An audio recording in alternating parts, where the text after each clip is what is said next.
When of course, the band is known for their antics over the years and stuff. When you came over here in '67, you did Monterey, and you were destroying your equipment, and you got there, and Hendrix was doing sort of the same thing. Who was doing it first? We were. You were. Yeah. Yeah. But we were, you know, we used to go to the same clubs, and he used to come and watch us, and we used to go and watch him. But we were smashing up gear and doing all that before Jimmy even came to England. You know. But I think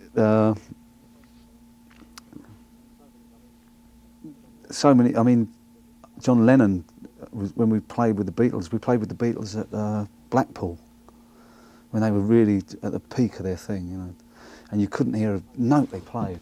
And we played before them, and apparently John Lennon was listening, because we were still doing feedback then. That was right back then.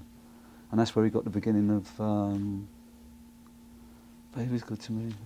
What's that one? I can't remember the title of it. Which one? I'm sorry? It starts off with feedback. Yeah, no, She's so she's yeah. She's a woman. I feel fine. I feel fine. I feel fine. That's where he got the beginning for that, from hearing Townsend. Yeah. Now, a lot of people say that, I've talked to a lot of people over the years, you did play Woodstock, you made the film, you were one of the hits in the film. Those that didn't make the film or the record, you never heard from, like Keith Hartley and all these people. How important do you think it was for The Who to be in that film for the career of the band? Even though you may not have liked the gig or whatever, but yeah, it was. You can't deny it. It was the pivot point from being the average rock and roll band to being a rock and roll band that everybody wanted to see. It really did. That and Tommy, it all happened at once. The two biggest things in our career. It really did turn the scales. Did you almost turn down playing Woodstock?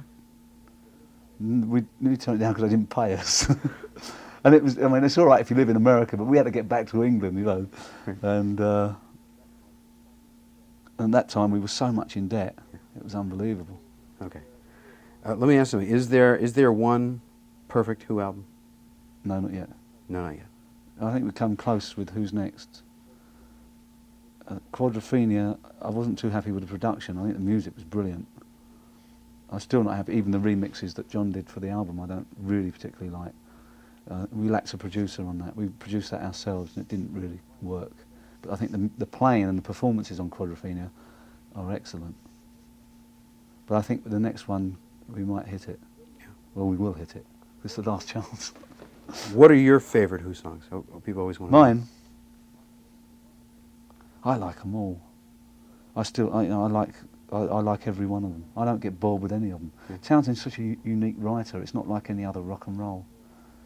I mean, his words are so, they mean so much, and it's just they're just not banal at all. There's so many of them. Very few of his songs are lightweight. I mean, there's a very occasional squeeze box, which light relief. I mean, I think we need a few more of them now, actually.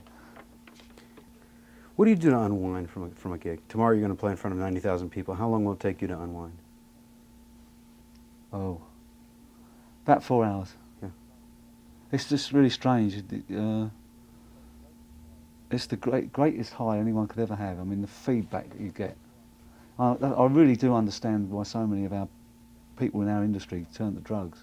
They start looking for a high like you get on stage somewhere else, and you can't. You really can't.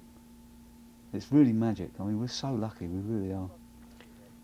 Talk briefly about your personal life when you're not touring. What do you do? What are your hobbies? What do you spend your time? I spend most of my time with my family. I've got a farm. Would you tell us about your family? I've got 5 kids. I've married previously. My eldest son is 18 and my youngest son is 18 months. I've got 2 daughters. And another son of 16, but he lives in Sweden. We're all very close though. Still, I mean, even with my first wife, we all go on vacations together. It's fine. It's a good relationship. I farm. I've got a farm.